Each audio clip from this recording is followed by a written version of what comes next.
Launch when we're ready. A buzzing valve on United Launch Alliance's Atlas V rocket causes a slip in the launch date for the Starliner Crew Flight Test. As Sunny has told us a couple of times, there was nothing magical about a certain date to go launch on, so we're taking it one step at a time. We'll discuss the issue, the fix, and the new launch date for the first crewed flight of Boeing's Starliner spacecraft. Fly me to the moon. Less than a week after launching on May 3rd, China's Chang'e 6 mission reached lunar orbit. The latest chapter in the saga of China and the United States racing to the moon. Fashion meets function. SpaceX unveils its new EVA suits designed for the first commercial spacewalk on the upcoming Polaris Dawn mission. One challenge actually was to make sure that we kept all the functionality of the EVA suit in addition to adding the EVA capabilities. What the new suits tell us about the upcoming flight and spaceplane incoming. Sierra Space announces that its Dream Chaser spaceplane is preparing to head to Florida after completing environmental testing in Ohio. What's left to do before launching on ULA's second Vulcan rocket?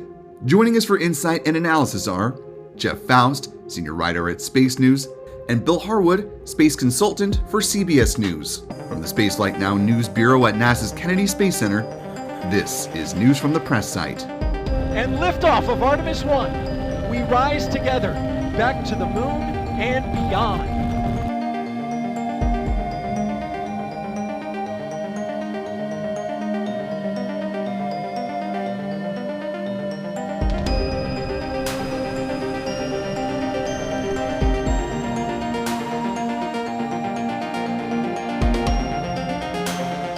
Copies. On board the International Space Station. And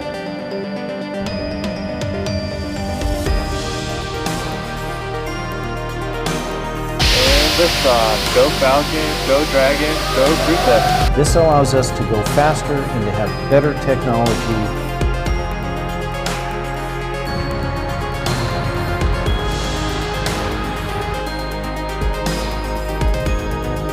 When we start putting humans on that vehicle, the excitement is even going to amp up even more. Thanks for taking the time to answer our questions.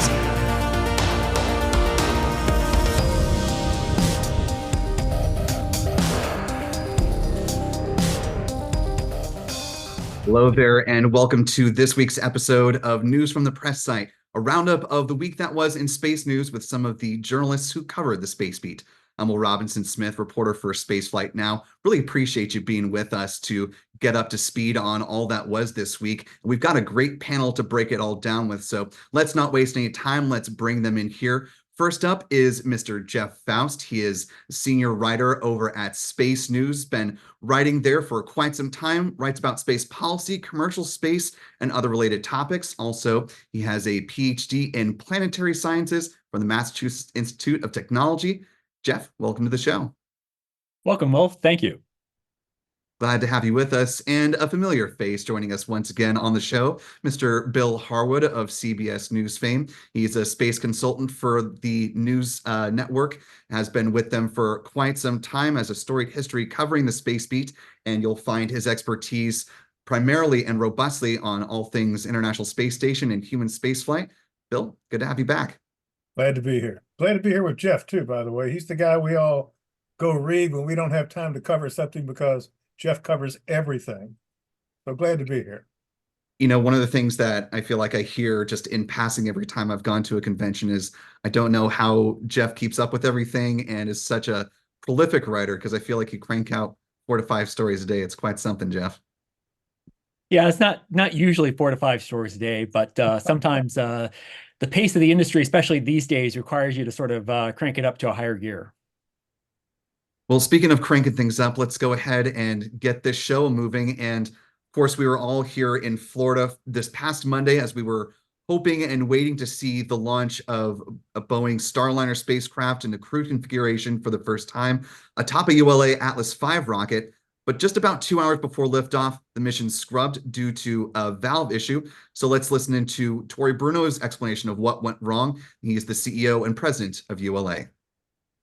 You should think of this, you know, it's like your radiator cap, right? There's a disc that's sitting over a hole, and there's a spring, and you know, there are circumstances when you can get it to cycle. It's not that unusual. This type of valve does that in many applications.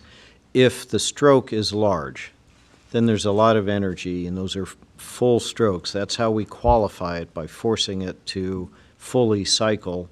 And as I said, full cycles, we know it can do 200,000, probably do more, but we can't prove that because we only tested it to 200.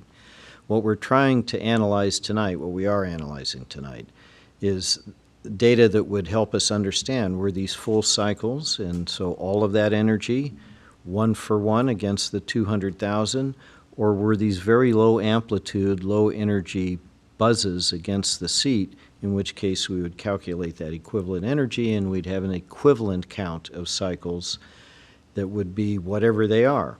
If they are significantly less than the 200,000, then we might feel we have enough life to attempt another, another launch. And of course, as we know now, they did not attempt another launch without replacing that valve. The vehicle has gone back to the vertical integration facility. And I want to start this conversation off with you, Jeff, since that soundbite we just heard was Tory Bruno responding to your question. Just from that press conference and what we've heard from NASA and ULA so far, your thoughts on their transparency about the issue, the status of things with Starliner, and the path forward to a launch next Friday. We just want to start with your thoughts on all that. Yeah. Well, Tory in particular went into considerable detail at that briefing a couple of hours after they announced the scrub. Answering my questions and others' questions about this particular valve. Had this been a problem in earlier launches? What had they done then? Why couldn't they make the same fixes for this launch because it was a crewed launch? All sorts of those details. So they did go through a lot of details about this particular valve issue. And we found out the next evening, that they were going to roll the rocket back and replace the valve. So we've got that in place. It was a shame because things were going so well leading up to the launch. There were no issues with the Starliner spacecraft itself. The weather was ideal. And it turned out it was a valve, and perhaps the most flight experienced part of this overall system, the Centaur upper stage, which has flown hundreds of times. And it turns out it was a valve there that was behaving in a way they didn't like, and felt like the prudent course of action was to replace it. So they're doing that right now. Hopefully they'll get the vehicle rolled back out to the pad the first part of next week and try again about a week from right now. And Bill, picking up where Jeff left off, Tory mentioned that this is a rare event, but not something that they have not encountered, or something that they have encountered before. Were you surprised to hear a hiccup like this come up during the countdown? Given to Jeff's point and what Tory said, that had this been a satellite mission, they would have just gone through their regular recycle process and then marched forward. Yeah, I have a couple of observations about that. First, to follow what Jeff was talking about, Tory gave us more detail in that briefing than we ever get from SpaceX on any equivalent technical problem. So in terms of transparency, we can all argue about how PAO responds, public affairs responds to reporters' questions, but when Tory speaks, you get a good understanding of what's going on. So kudos to him for that. I think the thing that struck me about this was, as Tory said, they have procedures in place where, had this been a satellite mission, they would have forced the valve closed and then restarted that pressurization cycle, and probably would have gone ahead and launched. But the flight rule they had for a human space flight said you don't mess with the fueled state Centaur. In other words, once you've got it gassed up, you don't mess with anything. And that is a flight rule they set up for the human space flights. And I was very impressed that they followed the flight rule and didn't jump outside that and do the fix they would run for a satellite. One of the things that used to bother us during shuttle is occasionally flight rules would get debated in flight. That is not the time to discuss flight rules. You establish those rules for these very specific kinds of things, and they should stick with them. And in this case, ULA did. And so I was impressed by that. The other thing I just would point out in passing, the pressure, the attention that the Starliner flight has gotten, you have to think there was quite a big push to get this thing off the ground after all the delays they've had with the spacecraft. The fact that they followed the flight rule in this situation, again, was impressive to me, for what it's worth. Yeah, and Jeff, just picking up on that point, the fact that I'm sure there was a lot of pressure to move forward, but the fact that they stopped and really took a hard look at it, kind of makes me think back to, I believe it was one of the advisory committees for the Starliner program that commented on that said, NASA really needs to not succumb to any pressure to launch sooner than they're absolutely ready to do so. Did that sort of, make a call back in your mind of similar comments to that? Yeah, I mean, that was a theme we've heard throughout in the preparations leading up to this launch, all the way from NASA Administrator Bill Nelson all the way down saying, we'll launch when we're ready. They're not feeling a particular schedule pressure to get this mission off by a particular time. They emphasized, for example, at the briefing after the scrub, that they basically had cleared the schedule for the space station basically until August. They've got plenty of time. They don't have any conflicts with other missions going to the space station that need that docking port. So they're willing to sit back and not rush things and make sure everything is perfect when they're finally ready to launch this. And I think that was clear in the decision on Monday to scrub the launch and the decision the days after to replace the valve and try again next week. And in the pursuit to try again next week, Bill, I mean, up until the point in which they called the ball game, if you will, it seemed like a pretty smooth countdown with the chattering valve aside. Your observations on the countdown that we did get, and what are you expecting to see next go around? Well, first, it was exactly as Jeff described it. I mean, it was a picture perfect countdown as far as we know. We dial into these audio loops where we can, hear the countdown chatter in the background. There were no red teams assembled. That's emergency crews that can go into the pad late to work on a problem. There wasn't anything like that, and that's not unusual with these launches. So really no problems at all. I'm expecting the same thing when they come back and try again. I have no doubt they'll successfully replace the valve.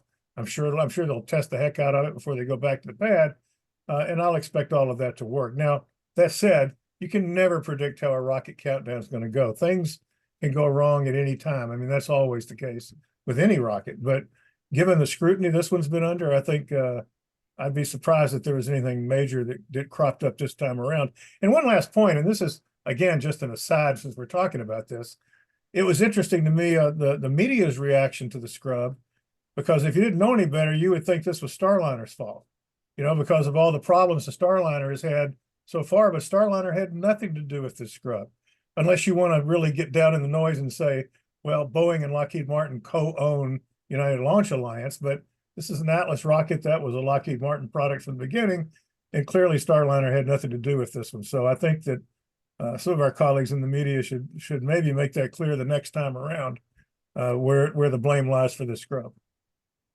Yeah, certainly just looking around on social media and, for those in the press that are not explicitly covering space as we do as thoroughly, yeah, they were quick to jump to Starliner as the problem, which, as you mentioned, Bill, was very much not the case.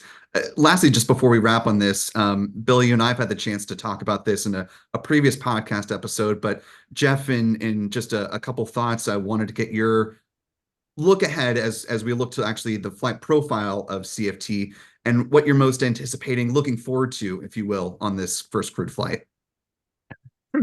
Well, I think really looking forward to is carrying out a successful mission ending with a safe landing back at White Sands.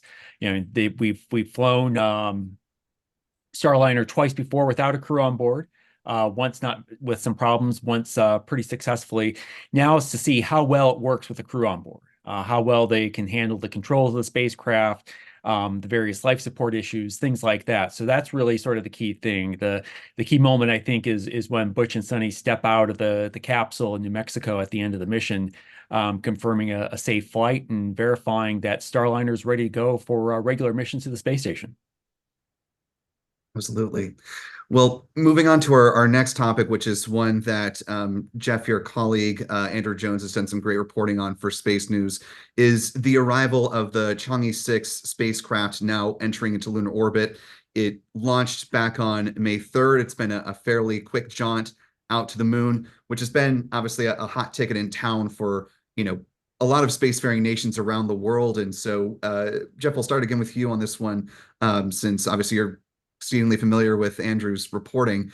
Your thoughts to begin with on this mission so far, this ambition to go to the far side of the moon, collect samples, and then bring them back. Just want to have you explain, your thoughts on that and how the mission's going so far in your mind. I mean, from what little information that we have, China obviously is not particularly transparent about a lot of their spaceflight activities. The mission seems to be going well so far. It launched a week ago. It is, as you mentioned, now in orbit around the moon. They are setting up for a landing, which probably will be at the end of May, the beginning of June.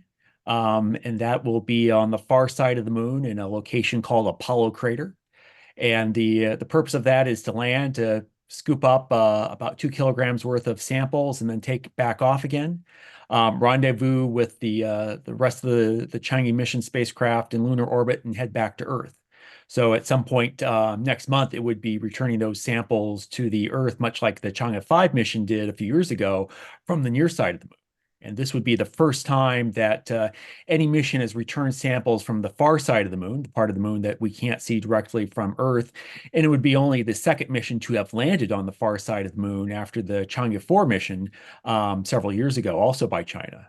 So this is a major milestone in lunar exploration in general, but also in China's plans in the longer term to eventually do human missions to the moon and perhaps set up a lunar base in partnership with Russia and other countries.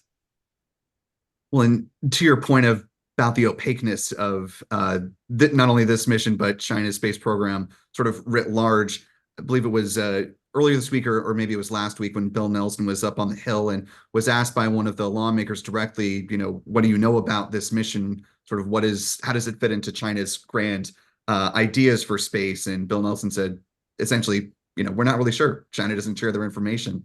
Bill, to that point, I wonder how you're sort of thinking about, China's ambitions. I know we've talked about sort of the US and China and the human side with the Artemis program, but from a robotics front, do you think it's, sort of a good venture, or how are you thinking about, multiple nations sending a lot of these robotic spacecraft to various parts of the moon? Do you think it's sort of a net good that we're bringing back all this scientific information, or how are you thinking about that?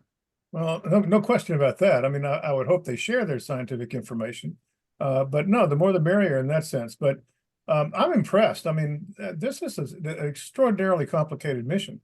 To pull this off, they had to put a communication satellite in orbit around the moon so they can relay comms back and forth between the orbiter, the lander, the ascender that's going to carry the samples back to orbit and to get it back to Earth. I think that, I've looked at China for a long time. I've always looked at China and NASA kind of a tortoise and the hare situation. NASA jumps in and does these big things like tries to get Artemis going, and China's slow and steady in the background, but they're absolutely doing it. I don't have any doubt that China's going to put astronauts on the moon around 2030. I have a lot of doubt about when NASA might do it because of the nature of our program. So I'm extraordinarily impressed. If they can pull this off, they've got some serious chops for doing this kind of a mission. And the other question I think about too a lot about this is this really a race or not? That's Bill Nelson tries to characterize it as a race, and remembering that NASA's already done this and been there, done that, 50 years ago. Is it a race or not, or is that just trying to generate attention and budget dollars here and there? I'd like to hear Jeff's opinion on that one. It's hard for me to visualize a race when we've already won it. But that's, some of this is semantics, so I'm not sure how this plays out in the world of politics. Yeah, Jeff, you want to jump off of Bill's point there? And yeah, Bill's absolutely right that this is a different kind of race. Obviously, we were there more than 50 years ago, but certainly there is a perception, it seems to be even a growing perception, that there is a competition between the United States and China for setting up more ambitious activities on the moon, including setting up bases at the South Pole of the moon. There are specific locations on the moon at the South Polar region that are highly desirable because they're believed to have water ice, which can be a resource for human missions, can also be turned into rocket fuel. There are places where you have sunlight most of the lunar day, so you have a great deal of power available. And there's a perception there may be a race to try and grab those locations. That's certainly something that Bill Nelson has tried to bring across in a lot of his public comments and congressional testimony and so on. I don't know how well that really resonates because that doesn't necessarily translate into greater support for NASA's Artemis program, or perhaps changes to the program that might accelerate a human lunar return beyond what is currently planned, and schedules that, as Bill has suggested, may be slipping depending on the status of the development of things like the Starship lunar lander. Well, and, just to wrap up this part of the conversation, Bill, you mentioned the complexity of the mission, and certainly, having the assets that China does around the moon is going to be not only just a big help to that front, but a necessary component of all this. Jeff, to leapfrog off of that point, we've got coming up on the next Intuitive Machines Nova Sea lander, the number 2 IM mission. Nokia is a part of that. It's going to be testing out some technology on a mini rover, to be able to relay some of their capabilities on the moon. But do you think that sort of moving forward, I know that I believe it's Firefly that's going to be adding an orbiter in support of its second mission to the moon. Do you think we need to have more and different types of architecture around the lunar orbit in order to do more advanced and complicated things? Yeah, certainly there have been studies looking at the need for more communications and even navigation infrastructure around the moon, basically a lunar GPS and a lunar communications network to be able to support the more missions, and particularly those on the far side of the moon where there's no line of sight to the Earth for communications. Some of the companies are developing their own technologies. They are looking to NASA and other space agencies to provide some support along those lines. But I think that's another thing that sets this apart, this quote unquote race to the moon, apart from the previous race to the moon, is that the Artemis approach is relying much more on commercial and international capabilities. NASA is leading the way, but it is relying a lot on the private sector, is relying a lot on space agencies like ESA and JAXA, and the Canadians and others support these plans. China's doing a much more sort of conventional way. It's pretty much a government-run, all-Chinese approach, much like how we went to the moon with Apollo more than 50 years ago. So it's going to be interesting to compare and contrast those approaches in both their effectiveness and their longevity. Can they be sustained over a long period of time? Because Apollo, unfortunately, could not. Well, and speaking of things that have been sustained for a long time, let's shift our focus from the moon to a little bit closer to home and talk about something going on with the International Space Station. In fact, one of the experiments that just came back with the latest batch of science from the SpaceX CRS-30 Cargo Dragon spacecraft was a new pillbox from Redwire Space that had printed the first live human heart tissue sample that was created using their 3D biofabrication facility. And we've got some sound from one of the scientists that's working on this program. This is Dr. Aaron Rogers, a research scientist with Redwire. Let's go ahead and listen to this clip. We harnessed microgravity and the biofabrication facility to then print with water on the station, culture that print, and then return live tissue to the ground with the hopes that eventually we can use microgravity to answer the organ shortage and, kind of the dilemma of drug testing using animal models, and really advance not only, microgravity research, but also just, medicine for all of us on the ground. And bringing you guys back in here, Bill, on a broad scale, the ISS is obviously a research platform designed to do these grand things that we can't on the ground. Just your general thoughts on sort of the impressiveness of, starting by printing a human meniscus last year, and now they've moved to printing, live heart tissue. Just how important are things like this, to exemplify why, keeping a presence in low Earth orbit is important? Well, clearly the basic research has great value. There's no question about that. Much of the time that same knowledge can be transferred to processes on the ground where you don't have to be in space, because you learn how to be more efficient, how to better test for things. But I don't know, I've been covering the space station since its inception. We used to joke that every NASA press release, would mention they're going to cure cancer, but, they haven't yet, is the bottom line. And this is very esoteric research. And so far, we haven't seen a tremendous amount of commercial application. And on something like what we're talking about now, I don't have nearly the expertise to even imagine what might be possible down the road on an industrial scale.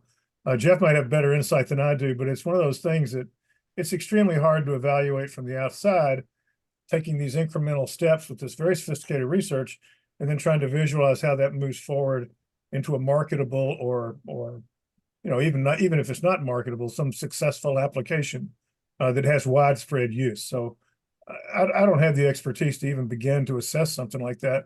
If they can make all this work, I mean, I think it'd be great, but I don't know how long that might take or what form it'll be in. Yeah, Jeff, to Bill's point, in talking with Redwire last year about the knee meniscus, one of their researchers told us that, this is, very much in the early stages. They're not sort of thinking at this stage about, mass producing, about, really the broad commercialization of it. It's more of the proof of concept, if you will. Looking at sort of where Redwire is right now in this process, do you think, and do you see a path forward to making this a viable part of the economy and the low Earth orbit economy? If say there's more of a way to transfer these back, sort of like what Redwire Space is hoping to do with its pharmaceutical manufacturing. Yeah, I think right now we're sort of all feeling out what are the potential applications, the potential markets for a lot of this research that is being done on the ISS, whether it's printing tissue, whether it's doing pharmaceutical research, protein crystal growth. There's been on and off efforts to see about doing manufacturing in space, producing high quality optical fiber that can't be produced on Earth and transporting that down to Earth. This is all sort of important right now because we're looking to a future where we're not going to have the ISS, but instead hopefully have one or more commercial space stations. And the questions facing the companies developing these commercial space stations is, what are the markets? Who are the users of these space stations going to be? NASA's made clear that they're not going to be the only user, that they are not simply going to be a 100% full-time user of a commercial space station, but use it to a lesser degree to support specific research needs, and expect the companies that are developing these space stations to find other markets. Is it manufacturing? Is it pharmaceutical, biomedical? Is it something completely different like tourism and entertainment? That's what these companies are trying to figure out right now, see what the business case is, what the business model is for these space stations. And so research like this that may hold promise may tap into new markets and help justify the case for some of these space stations beyond the ISS. Well, and sticking with Redwire, and I'll throw it back to you, Jeff, because you had some reporting this week on another one of Redwire's ventures, a new satellite bus that they have unveiled that's going to be part of a European Space Agency mission called KIMSAT. Wonder if you can talk a little bit about, if we can pull up the graphic here. This is their Phantom bus, and they're going to be sharing more about this in the weeks to come. But what has your reporting been telling you on what we're looking at here? Yeah, Redwire is an interesting company in that they started a few years ago by bringing together a number of smaller companies that made components.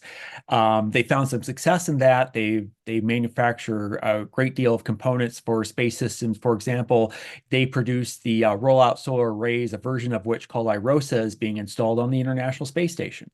But they want to move up the value chain and instead of being a component supplier, be a full-fledged prime manufacturer of spacecraft. And the particular market that they're trying to go after right now is something called very low Earth orbit. These are satellites that would operate, as the name suggests, in very low orbits at altitudes of 300 kilometers or less. So you have to make special designs of these satellites to accommodate the greater atmospheric drag at those lower altitudes, add propulsion, and so on.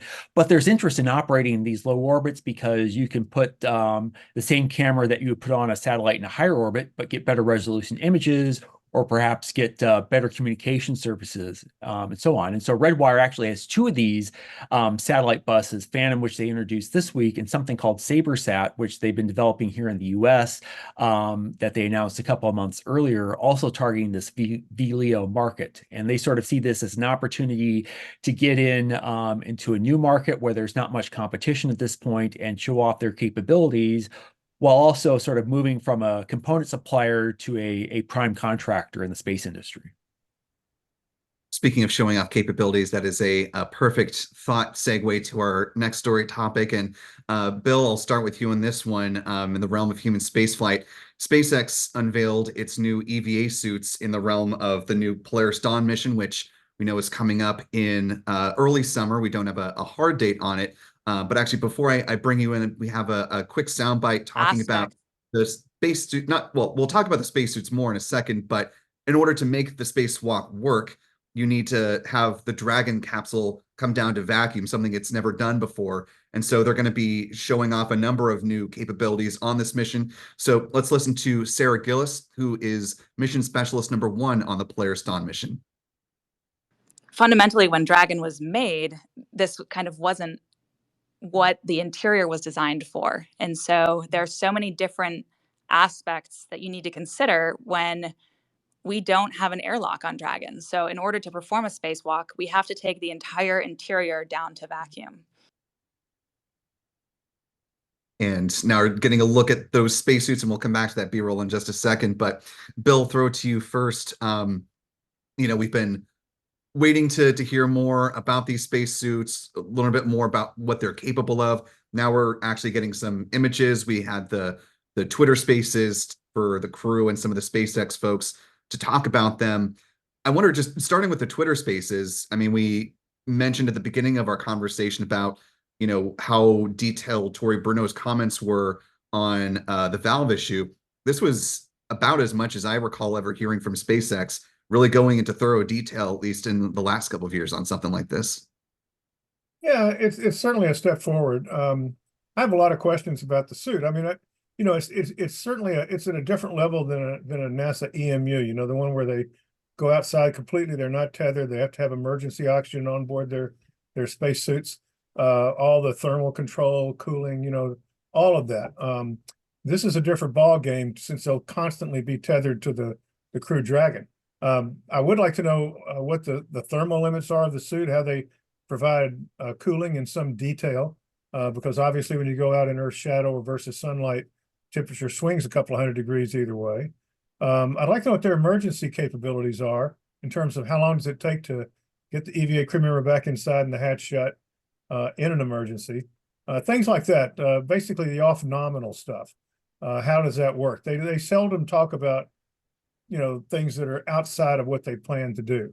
And I'd like more detail on that if we could ever get it. And we might, I mean, I don't know, but so far so good. I mean, it's an interesting concept. You got to wonder what the value of it is without, a way to work at a satellite or attach yourself to something like a station, or, for example, the Hubble Space Telescope to do a rebooster or repairs. How you would go about doing that? What's the ultimate utility of being able to go outside the Crew Dragon in a tethered spacesuit? All good questions, I guess. We'll have to wait and see, but it'd be fun to watch. I mean, it's going to be great when you watch Jared, Isaacman float outside and leave the rest of the guys behind in a vacuum. That's going to be cool. Going to be fun to watch. So looking forward to that. And Jeff, you were listening in on the Twitter spaces from back on May 4th. They mentioned that they did some vacuum testing on the Dragon with the spacesuits, and they essentially equated that to Demo 1, that was their, uncrewed demonstration that both Dragon and the suits were capable of performing the functions that they want to. But to Bill's point, we don't have a lot of details on the contingency plans. What questions were you left, scratching your head with after that Twitter spaces, and what are you hoping that the Polaris Dawn team and or SpaceX directly will come forward and talk about these suits and the new Dragon capabilities? Yeah, I think, my questions are a lot along the same lines as Bill's in terms of what the real capability of these suits are, what are some of the emergency procedures that are in place, but also thinking, a little further down the road about what their plans are to have their own spacesuits, what it means for SpaceX to have its own EVA suits. They've talked about the importance of having a suit that can be, mass manufactured, at least at what space considers to be mass manufacturing scales and readily available for users. But keeping in mind that, for example, for the Artemis missions, NASA already has contracts in place with Axiom Space and Collins Aerospace to develop spacesuits that would be used for the Artemis missions, and also to replace the existing spacesuits that are used on the ISS. So where is the demand for these spacesuits? What does SpaceX, anticipate doing these spacesuits. Obviously, they have invested a significant amount of their own resources in terms of time and money to develop these suits. We know the development of these suits has been a pacing item for this mission. That's why this mission is now launching perhaps early this summer, significantly later than originally planned. But just trying to better understand the capabilities of these suits and how they fit into a larger ecosystem that SpaceX imagines would be, that would create requirements to have suits like this on their own. Yeah, Bill, just picking up on that point, Jared Isaacman obviously has his ideas for this suit, possibly to boost or perhaps otherwise make some repairs to Hubble if you could figure out the logistics of that using Dragon in these suits. But where in your mind do you see them fitting into the grander scheme, given that, Collins is replacing the suits on the space station, Axiom is working on ones that'll be used for the Artemis 3 mission, and both of those companies are working on the inverse as well. Do you see it more like an augmentation for, say, Haven 1 from VAST, or what's kind of the picture in your mind after the Polaris program sort of wraps up? I don't have one. If you listen to Elon, they're going to be on the moon and on Mars eventually, and they will need pressure suits no matter where they're going. But a tethered pressure suit, I don't understand the utility of that downstream. You've got to be able to work untethered from the spacecraft, I think, to get any reasonable amount of work done. So, but having said that, by testing this even in a tethered configuration, they'll gain a lot of experience. They'll get a lot of data on how it performs thermally, how it, the comfort level of the astronauts, their ability to move around in that 5.1 psi internal pressure in that suit. So they're going to get a ton of data out of this that I'm sure would apply directly to more advanced suits down the road that could be used independently of the spacecraft. So I see this more as a learning curve, learning exercise thing. Let's get the data and see what we can do with it versus doing something specific with a tethered spacesuit. Certainly, it's going to be an interesting mission to watch. Lasts about, I think, 5 days or so on orbit once they lift off from the Kennedy Space Center. So, definitely hoping to learn more about this between now and then. And we'll just have to keep our reporters' pads at the ready for any updates from SpaceX and the Polaris team. But moving on, want to pause from our roundtable conversation, just give you a brief update on the latest launches of the week. It's been another busy week in spaceflight. I believe we've had 5 that we've ticked off so far. Let's go ahead and pace these through real quick and bring the panel back in on the other side. First up was on May 6th. This was the launch of SpaceX's Falcon 9 rocket, another batch of Starlink satellites, which we'll come back to in just a moment on the Starlink front. This was Starlink 6-57. Moving on, launch from China, a Long March 6C rocket. This was the maiden flight of this particular vehicle, lifting off on May 7th. In fact, this was the 4th time this year we've had an inaugural launch of a new orbital vehicle. So it's been an exciting year for new entrants on this front.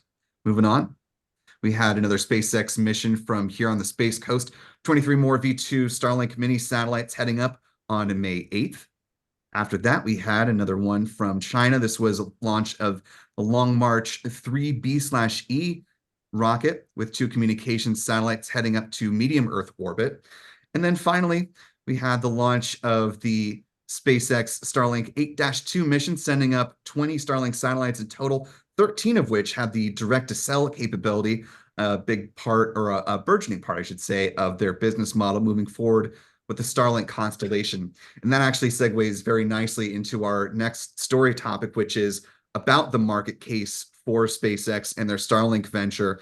Earlier this week, Quilty Space actually had a really great webinar about their findings and their analysis of the Starlink business case. If you haven't had the chance to watch or listen to it, we'll go ahead and link to it in the show notes of this video. But let's listen just to a quick snippet of this if we can, and then we'll be back on the other side. First step in making money is generating revenue. And what Starlink has achieved in the past 3 years is really nothing short of mind-blowing. For 2024, we're forecasting revenues of about $6.6 billion. That would be up 80% over the 4.1 over 2023. And if you want to put that in context, SES and Intelsat announced in the last 2 weeks. These are the two largest GEO satellite operators that they're going to combine. They'll have combined revenues about $4.1 billion. And again, we'll link to this video so you can watch it more in full. But Jeff, we'll start with you. Your colleague Sandra Irwin, who we've had on the podcast before, did a great write-up on this, talking about the robustness of the projection for SpaceX's business model with Starlink. Your thoughts based on the comments from Quilty Space and their analysis, and Sandra's reporting on this, of just how much, or how far I should say, SpaceX has come with Starlink in a relatively short span of time. Yeah, this was a tremendous amount of work done by Quilty Space to really try and better understand the economics of Starlink. SpaceX obviously is privately held. They don't have to disclose any financial information publicly, and so they don't. So we've all been left sort of scratching our heads in terms of how big of a business Starlink is. They've really crunched the numbers and done a lot of research and shown, I think, two important things. One is that they're making a lot of money. They're generating a lot of revenue from Starlink now, 6.6 billion, their estimate for 2024 in terms of revenue. The other thing, which is arguably more important, is that they're profitable. They're estimating that their revenue they bring in will be greater than their expenses, both operating the Starlink system and also the capital expenditures, or CapEx, to keep deploying all of these Starlink satellites, all of these 2 to 3 launches a week that they're doing of Starlink satellites. That's the impressive thing. One of the points they brought across in the webinar is that all of these previous efforts to develop mega constellations have failed. They went bankrupt. Some of them survived through Chapter 11 restructuring. Some just disappeared entirely. But what SpaceX has done is that they have managed to avoid that, and they have developed a system that today is making money by their best estimates, and can be self-sustained and continue to grow, which is a remarkable achievement, and a credit to SpaceX, both on the business side, but also on the technical side, in terms of being able to mass produce satellites and ground terminals, and all the equipment needed to make a system like that work. And Bill, obviously you and I and Stephen have covered all the Starlink launches at the painfully early and late hours of the morning and the night, seemingly nonstop. In fact, there was just one as we're recording this in the late hours technically early this morning, as we're recording on Friday the 10th.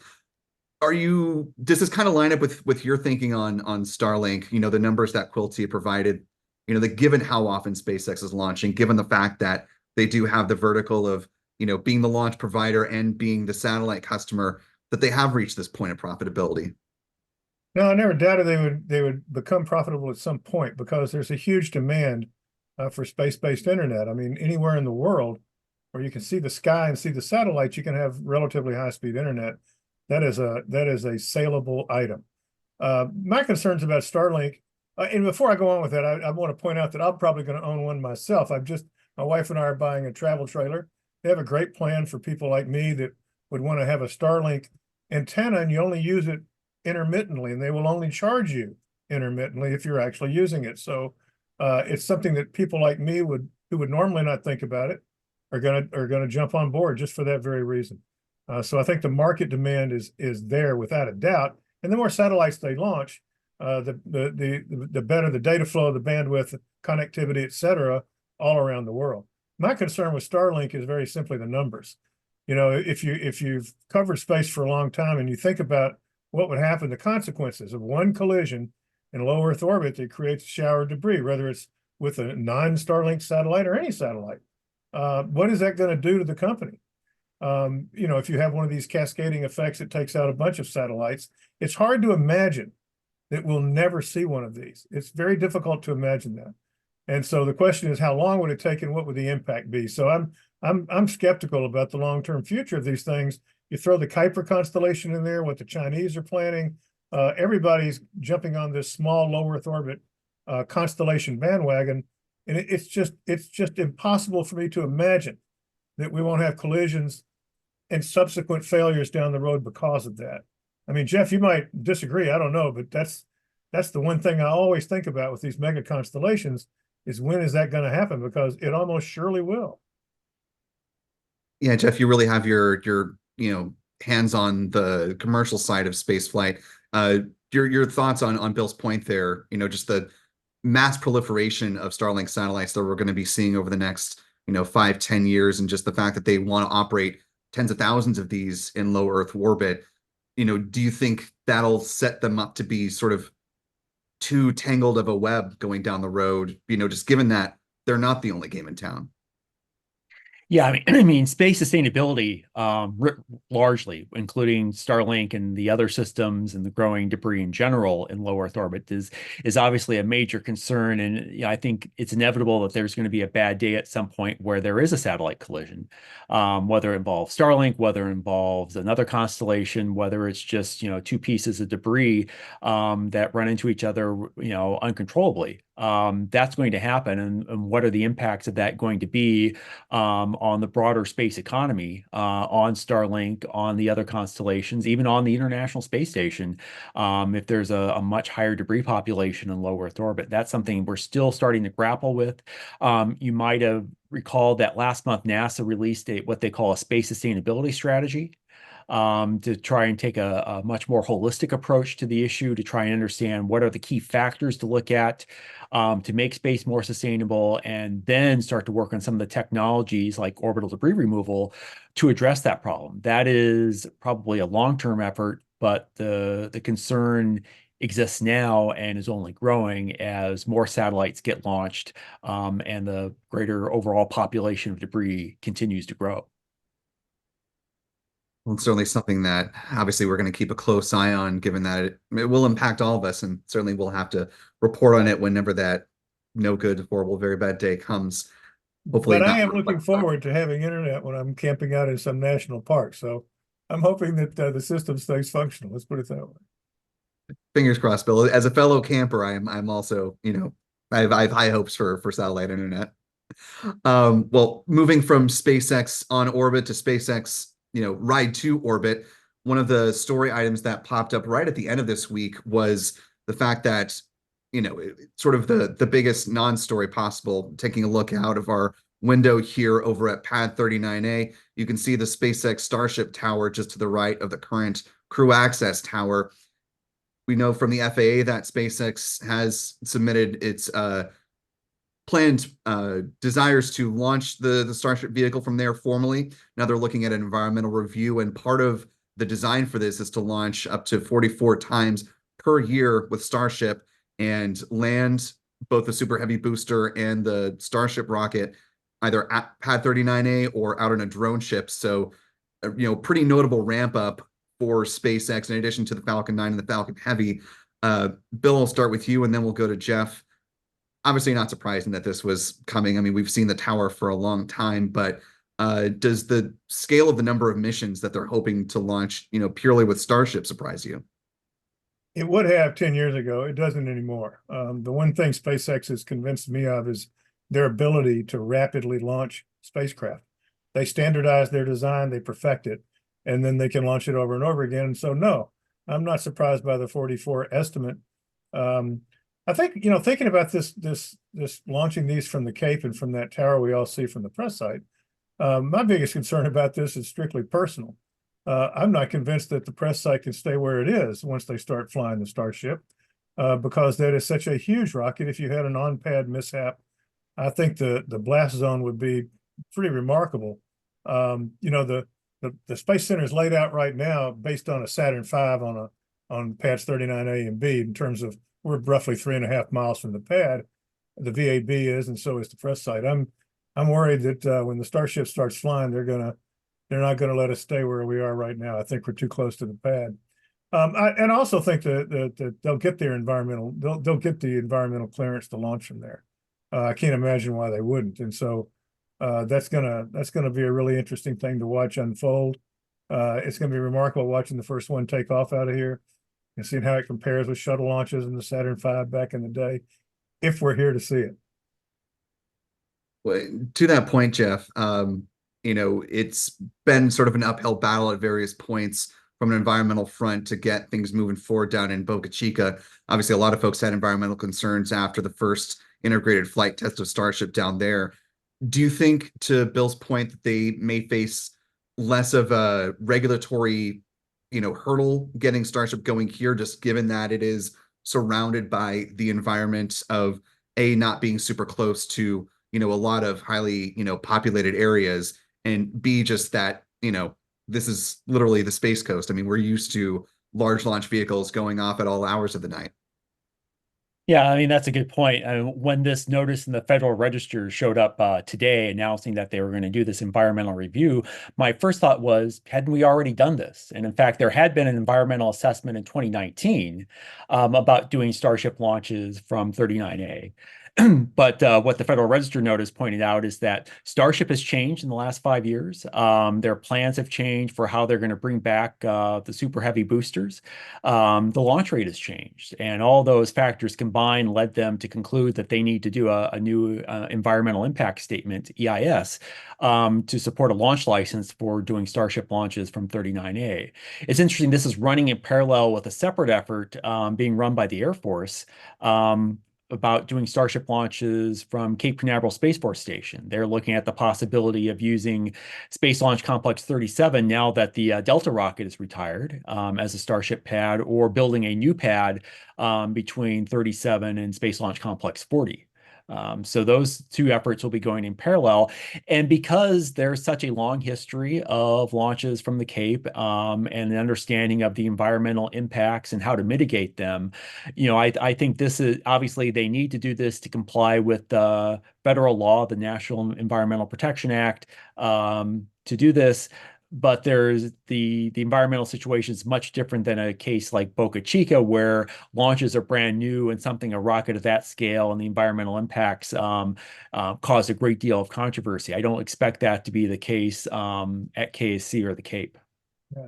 Well, and just last point here before we wrap up this part of the conversation, Bill, SpaceX needs to have these two towers, at probably 30 or Slick 37, and then the one at 39A, in support of the Artemis program. They mentioned having the capability to launch two Starships, in fairly quick succession to begin the low Earth orbit refueling process, and then send the fully fueled tanker version of Starship out to the moon to serve as the human landing system. Based off of the pacing that Jeff just mentioned of the work happening out there and now the work beginning at 39A, does this give you, I guess, more confidence, or how are you kind of looking at this in the mind frame of the Artemis program, just given the tall needs of that for this to work? Yeah, the launch sites, I don't really think about that so much. I mean, my big concern is launching enough super heavy Starships to do the refueling in low Earth orbit and get the Starship to the moon, and then down to the surface and back up to orbit again. I mean, they've got the launch pad in Boca Chica. I assume they'll have one here at the Cape. You've got two sites you can launch from, so I don't know that they need to at the Cape for this, but maybe they do. But that's something, I mean, they can clearly build launch pads. I'm more worried about the whole architecture. Landing this Starship on the moon is I mean, it's unbelievable when you really start to think about what they're going to have to do to make that happen. Automatic refueling of cryogenic, thousands of gallons of cryogenic propellants in low Earth orbit, all automatically, multiple ships to do that, and then fire the thing off to the moon, meet the Orion capsule there, the astronauts get on board. When you think about all that, that is a daunting technological task. Way more, I think, than building the launch pads to support the launches. They'll do that, but getting the whole thing to work is the thing I think about with Artemis. Well, that is a very important part of it. Is obviously it has to work. They can build it, but if it doesn't work, then it's kind of a moot point. Well, speaking of finally building it and getting towards launch, our last story of the hour, want to talk about Sierra Space's Dream Chaser space plane. We go to some of the video here. Some of these images they shared with us are of the conclusion of the environmental testing up at the Neil Armstrong Test Facility in Sandusky, Ohio.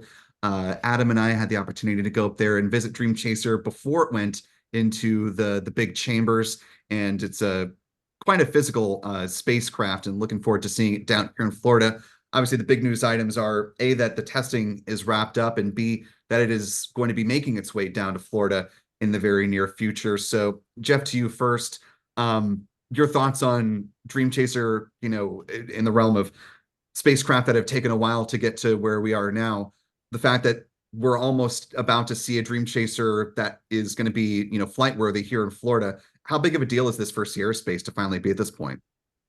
Yeah, I mean, this is, as you mentioned, a long time in coming. Dream Chaser's been in development in one form or another for a number of years. It was originally pitched actually as a commercial crew vehicle, and then reconfigured into a cargo vehicle when it wasn't selected for the commercial crew program a decade ago. And they've finally gotten it to the point now where it's almost ready. It's gone through the environmental testing now at the Armstrong Test Facility, formerly Plumbrook Station. Some people still call it Plumbrook, myself included. Shipped down to KSC. It still has some more work ahead of it, though, before it's ready for launch. They're going to do some more testing of it at a facility at KSC, and they have some work to do to finalize the thermal protection system on the vehicle before it's ready for flight. So it's probably not going to launch until at least this fall, given both that work ahead to get it ready, and then also the schedule of other activities on the space station, like Crew 9 and another Cargo Dragon mission coming up to the space station in the August-September timeframe. But obviously, United Launch Alliance is probably as eager as anybody to see that fly, because it's going to be the second flight of the Vulcan. And once those two Vulcan launches are in the books, ULA will be able to get the Vulcan certified for the whole roster of national security launches that it has on the books to fly it. So it's looking forward to getting Dream Chaser ready, probably as much as Sierra Space. Yeah, Bill, to that point, Tori Bruno's been asked a number of times, is Dream Chaser in fact going to be the second flight of Vulcan, or, are they going to need to pivot to something else? And, mostly the answer he's given is, yes, it's Dream Chaser, Vulcan is going to be ready for it. I think he mentioned on social media recently, though, that while they're looking at Dream Chaser to be their second one, they do have a backup option. He said that without naming what the backup option is, but I would presume it would likely be Kuiper satellites. But given what Jeff was just mentioning about the busyness of the ISS schedule after Crew 9 and after the Polaris Dawn mission, do you feel like that we're sort of pacing towards Dream Chaser being ready for Vulcan Cert 2, or do you think ULA may have to look at the backup option? I have no idea. You can't look at a schedule this far out and make any reasonable prediction how it's going to play out. The only thing I'll add is that it will get to space. It certainly will. And we'll see how it works when it gets there. I mean, as the old guy in the room, I'm one of those guys that thinks that, going from a winged orbiter to capsule 60 years after the birth of the space program is a step backwards. I'd love to see a winged spacecraft that lands on a runway. It just seems like the logical way to do this. And I'm going to be very happy to see it fly if they can make it work. But how long it's going to take them to make it work, there's just no way to predict that right now. Well, unfortunately, none of us have a crystal ball, and I know we all wish we do, but somehow we've reached the end of our hour together. So we're going to go ahead and wrap up the show. But before we let you two go, want to ask you, what are you most looking forward to next week on the Space Beat front, and also where can folks find your work? Jeff, we'll start with you and then go to Bill. Yeah, I think, obviously getting Starliner back to the launch pad and hopefully launched as soon as next Friday is something to look forward to in the next week. We'll see how all those schedules and how all that work comes together, and hopefully the rocket, the spacecraft, and weather will all cooperate. But look forward to heading back down there to hopefully see that launch next week. In the meantime, you can find my work and the work of my colleagues at spacenews.com, and I'm also on Twitter or X, depending on the name you prefer, at Jeff_Foust. And I'm also looking forward to the Starliner launch. The Starliner has two unique manual control systems. One is computer assisted.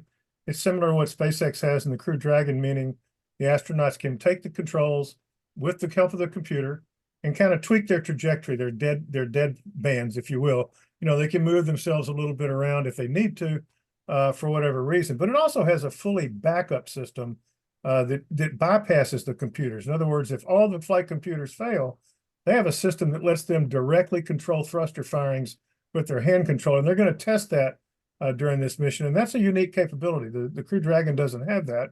And I'm really interested to see what Butch Wilmore and Sonny Williams think about how the ship flies. Wilmore joked at the crew arrival that he could fly barrel rolls around the station if he wanted to. They're not going to do that, but it's going to be fun to hear how he says it handles in space. It really is a unique capability. Yeah, one of the flight directors called it a pilot spacecraft, so definitely looking forward to two pilots taking over the stick. Bill, Jeff, really appreciate the both of you joining us this week. Thanks so much, fellas. Thank you. Yeah, glad to be here. And most importantly, thank you for watching this program this week. We're going to be off next week, of course, covering the aforementioned Starliner mission. Back with you again on Friday the 24th. So until then, I want to thank the folks behind the camera, our Adam Bernstein and Stephen Young, for making the show happen. I'm Will Robinson Smith, and for all of us here at Spaceflight Now, hope you have a wonderful week, and we will see you next time, folks. Ad Astra.